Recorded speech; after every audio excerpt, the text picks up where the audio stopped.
अस्सलामुअलैकुम दोस्तों। दुनिया में सारे इंसान एक ही जैसे देखने वाला फिर भी अलग अलग धर्मों में क्यों बटा हुआ है। हमारा खाना पीना अलग है, हमारा सब कुछ अलग है। ये पूरा जानकारी लेने के लिए ये वीडियो को पूरा देख लीजिए। आइए हम पहले वीडियो को देख लेते हैं। कंक्लूजन तक पहुंचने के लिए कम से कम एक बार पूरी वीडियो ज़रूर देखिए, चाहे आप किसी भी धर्म से बिलोंग करते हो। आज आप जानेंगे कि आपका धर्म किस नंबर पर आता है। इस दौर में आपका वक्त कितना कीमती है मैं समझ सकता हूँ, इसलिए मैंने हर एक पॉइंट को बहुत ही शॉर्ट में एक्सप्लेन करने की कोशिश की है। दोस्तों, दुनिया को और इंसानों को देखकर ताज्जुब होता है। इससे भी ज़्यादा ताज्जुब ये देखकर होता है कि एक ही जैसे दिखने वाले इंसान अलग अलग धर्म और संप्रदाय में कैसे बटा हुआ है। दुनिया के इन अलग अलग कम्युनिटीज़ की मानसिकता को देखकर ऐसा प्रतीत अलग फैक्ट्री से प्रोड्यूस हुए अलग अलग प्रोडक्ट हैं, जबकि हकीकतन ये देखने को मिलता है कि हर इंसान के बॉडी की पूरी स्ट्रक्चर एक समान होता है। यहाँ तक कि लोगों के रगों में जो खून दौड़ता है उसके रंग और प्रॉपर्टी में भी कोई फ़र्क नहीं होता। इससे ये पता चलता है कि एक ही जैसे दिखने वाले दुनिया के सभी लोगों की शुरुआत किसी एक ही पॉइंट से हुई है। वो पॉइंट क्या है, ये सभी धर्मों में लगभग एक ही व्याख्या मिलती है।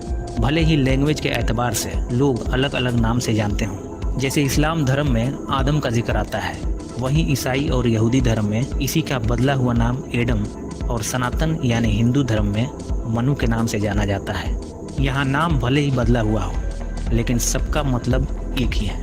इस रिजल्ट से ये क्लियर हो जाता है कि पूरी इंसानियत को किसी एक ही क्रिएटर ने बनाया है।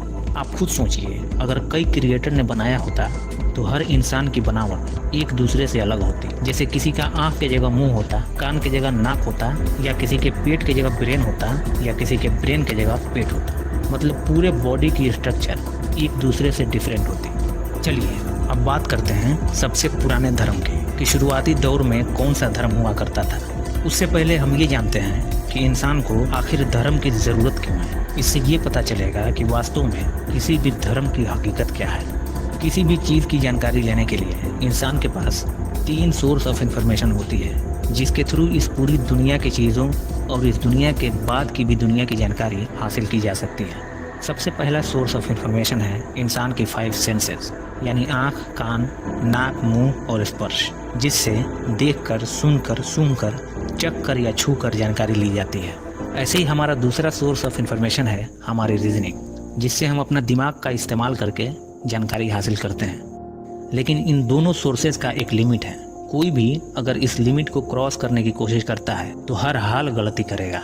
उदाहरण के लिए मान लीजिए कोई स्ट्रक्चर है, वो स्ट्रक्चर मकान है या इमारत, ये जानने के लिए उसे अपना पहला सोर्स इस्तेमाल करना पड़ेगा। अपनी आंखों से देखेगा कि वो एक मकान है, लेकिन सिर्फ आंखों से देखकर ही और अधिक जानकारी नहीं ले सकता, इसलिए उसे अपना दूसरा सोर्स इस्तेमाल करना पड़ेगा। उसके रीजनिंग से पता चलेगा कि इतने सिस्टमेटिक तरीके से बना हुआ मकान अपने आप नहीं बन सकता, बल्कि किसी ने इसे डिजाइन किया होगा, इंजीनियर नक्शा खींचा होगा, कंस्ट्रक्टर, लेबर और कारीगर से इसको बनवाया होगा।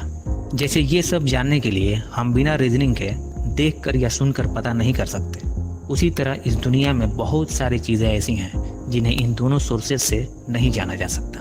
हम इंसानों को जब किसी क्रिएटर ने बनाया है तो उसका कुछ मकसद भी होगा, कुछ नियम भी होंगे और कुछ शर्तें भी होंगी। उस क्रिएटर की पहचान, उसका मकसद, नियम और शर्तें इंसान न तो अपने सेंस से पता कर सकता है और ना ही अपने रीजनिंग से। अगर पता करने की कोशिश करता है तो डेफिनेटली गलती करेगा।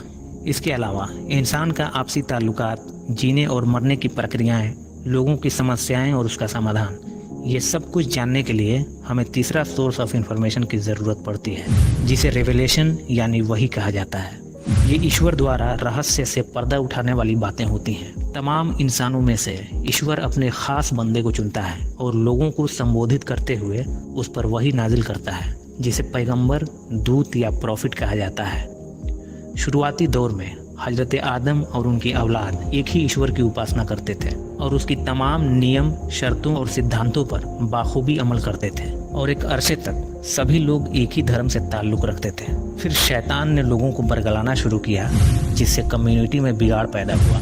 लोग सत्य मार्ग छोड़कर गुमराही में फंसते चले गए, और जब लोगों में हराम हलाल की तमीज़ नहीं रही तो ईश्वर ने लोगों को सत्य के रास्ते पर बुलाने के लिए उन्हीं लोगों में से अपना एक पैगंबर सेलेक्ट किया जिनका नाम इदरीस बताया जाता है। जिन लोगों ने उनकी बात मानकर राह हक इख्तियार किया वो ईमान वाले हुए और जिन्होंने इनकार किया और अपने जिद पर अड़े रहे वो काफिर हुए। इस तरह यहाँ 2 धर्मों का विभाजन हुआ।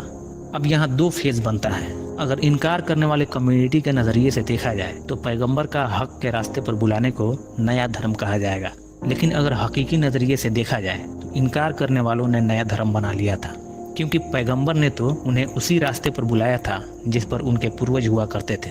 वे लोग भी एक ईश्वरवादी थे और इन्होंने भी एक ईश्वरवादी की तरफ ही बुलाया था। इससे भी ज्यादा बुराई और गुमराही फैली जब इस कौम में भी बिगाड़ पैदा हुआ।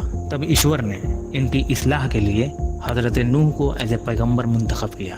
तब तक लोग इतने बिगड़ चुके थे कि उनका इनकार भी किया और उनको झुठलाया भी, क्योंकि तब तक वो लोग बुतपरस्ती में लीन हो चुके थे। अपने संतों और बुजुर्गों का पुतला बनाकर उनकी पूजा करने लगे थे। 950 सालों में सिर्फ 80 लोग ईमान लाए। तब उनके अमाल और उनके झुठलाने के सबब कुदरत ने तूफान के जरिए उन सब को हलाक कर दिया और नूह और ईमान वालों को नूह की कश्ती के जरिए बचा लिया। इसका जिक्र हर धर्म में अलग अलग नाम से आता है। इस्लाम में नूह की कश्ती के नाम से जाना जाता है, हिंदुइज्म में मनु का नौका और क्रिश्चियनिटी और जेविश में नुआज आर्क के नाम से जिक्र मिलता है। तब तक दुनिया की जितनी आबादी थी सब नष्ट हो गई। कश्ती में जो लोग सवार थे उन्हीं की नस्लों से आज दुनिया की पूरी आबादी फैली हुई है। वो कौम जो ईश्वर के साथ शिर्क और पैगंबर का इनकार करती थी वो सब वहीं खत्म हो गए, लेकिन अगले कौम में बिगाड़ और गुमराहियों का सिलसिला खत्म नहीं हुआ। हर दौर में जब जब लोगों में बुराइयां फैलती थी और लोग अपना मकसद भूलकर ईश्वर के नियमों की धज्जियां उड़ाते थे और उसकी उतारी हुई किताबों में अपने ख्वाहिशों के मुताबिक बदलाव करते थे, तब ईश्वर अपना पैगंबर भेजकर उनकी इस्लाह करवाता था और उनको सही ट्रैक पर बुलाने के लिए दावत दिलवाता था। लेकिन अक्सर लोग उनका इनकार करके अलग अलग धर्म में विभाजित होते चले गए। हजरत आदम अलैहिस्सलाम से लेकर लगभग 1,24,000 पैगंबरों का सिलसिला हजरत मोहम्मद सल्लल्लाहु अलैहि वसल्लम पर ख़त्म हो गया। अल्लाह यानी ईश्वर का फरमान है कि अब कोई पैगंबर नहीं आएंगे, अब डायरेक्ट क़यामत आएगी। अब हम नहीं बताएंगे कि सबसे प्राचीन धर्म कौन है। आप अपनी सोर्स ऑफ इंफॉर्मेशन का इस्तेमाल करो और हकीकी नज़रिए से देखो कि हकीकत क्या है। दुनिया में अक्सर जो लोग बुत पूजते हैं वो अपने पैगंबरों और बुजुर्गों के बुतों की पूजा करते हैं। हालांकि उन लोगों ने कभी नहीं कहा कि मेरी पूजा करना। खासकर हिंदुइज्म में श्री राम, श्री कृष्णा या शिव शंकर, इन्होंने कभी नहीं कहा कि मैं भगवान हूँ या मेरी पूजा करना। यहाँ तक कि वेदों में तो बुत पूजा की अवहेलना की गई है और इसका सबूत मिलता है कि ईश्वर एक है। चारों वेदों में 20,000 से ज़्यादा मंत्रों में से कोई ऐसा मंत्र नहीं है जो कई खुदाओं और मूर्ति पूजा का पक्षधर हो। ऋग्वेद पुस्तक 8 अध्याय 1 का पहला श्लोक है, माँ चिदम्याद्विशंतता, अर्थात किसी की भी पूजा मत करो सिवाय उसके, वही सत्य है और उसकी पूजा एकांत में करो। यजुर्वेद अध्याय 40 का 9वां श्लोक है, अंधात्मा प्रविशन्ते ये असंभूति मुपस्ते, अर्थात वे लोग अंधकार में हैं और गुनहगार हैं जो प्राकृतिक वस्तुओं को पूजते हैं।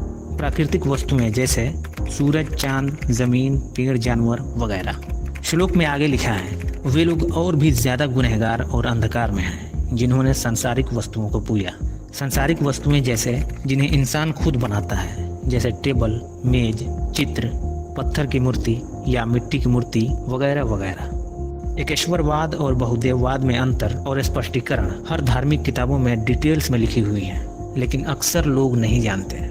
अगर किसी को मेरी बातों से इत्तेफाक न हो तो उसे चाहिए कि वो सारी धार्मिक किताबों का अध्ययन करे और अपने सेंस और रीजनिंग से हकीकत की तलाश करे। नसीहत हासिल करने वालों के लिए किताबें भरी पड़ी हैं। खैर, इस